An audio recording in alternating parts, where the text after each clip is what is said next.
Let's mic देश का मिजाज साउथ।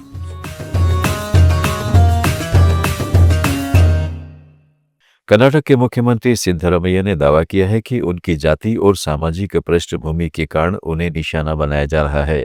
सोशल मीडिया पर एक पोस्ट में उन्होंने अपनी ओबीसी कुर्बा पहचान का जिक्र करते हुए कहा है कि एक चरवाहे के बेटे का मुख्यमंत्री बनना विशेष अधिकार प्राप्त वर्गों की आंखों में खटक रहा है, जिससे उन पर हमले और षड्यंत्र हो रहे हैं।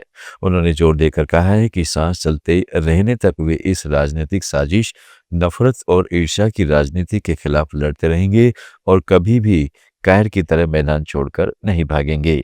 यह बयान ऐसे समय आया है जब मुख्यमंत्री और उनके उप मुख्यमंत्री डीके शिव कुमार के बीच नेतृत्व को लेकर चल रही खींचतान तेज हो गई है, जिससे पार्टी के अंदर और विपक्ष में अटकलों का बाजार गर्म है।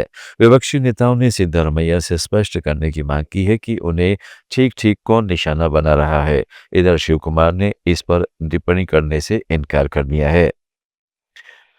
आंध्र प्रदेश के मुख्यमंत्री एन चंद्रबाबू नायडू ने वाईएसआरसीपी के विधान परिषद सदस्यों पर भगवान वेंकटेश्वर का अपमान करने का आरोप लगाया है।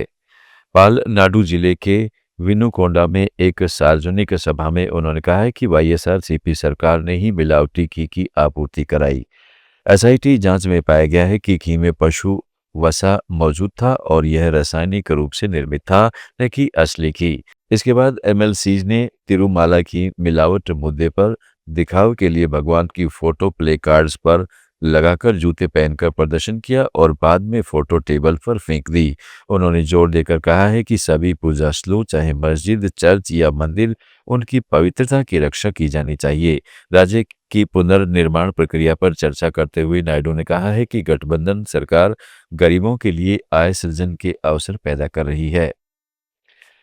तेलंगाना भाजपा अध्यक्ष एन रामचंद्र राव को पुलिस ने सुबह हिरासत में ले लिया ताकि उन्हें तनावग्रस्त कमारेड्डी जिले और बाद में बांसवाड़ा जाने से रोका जा सके।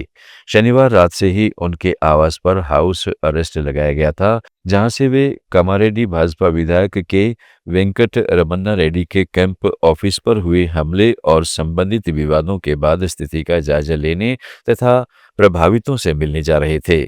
यह तनाव एक भूमि विवाद से उपजा, जिसमें विधायक पर सरकारी डिग्री कॉलेज, शिशु मंदिर और अरोरा कॉलेज की जमीन पर अतिक्रमण का आरोप है।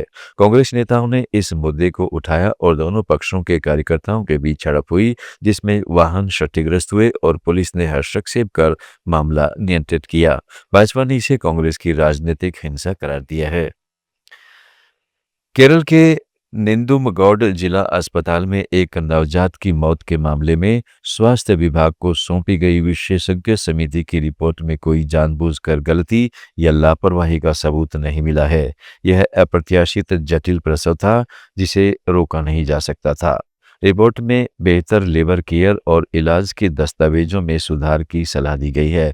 इस बीच केरल के सरकारी डॉक्टरों के संगठन ने डॉक्टर बिंदु सुंदर को निलंबित करने के खिलाफ प्रदर्शन तेज कर दिया है। वे 24 फरवरी को तिरुवनंतपुरम में ओपीडी सेवाएं बंद रखेंगे और अट्टुकल पोंगला त्योहार के दौरान कोई ड्यूटी नहीं करेंगे। वे अस्पताल में पुलिस की हेल्प डेस्क लगाने और हमलावरों को गिरफ्तार करने की मांग कर रहे हैं।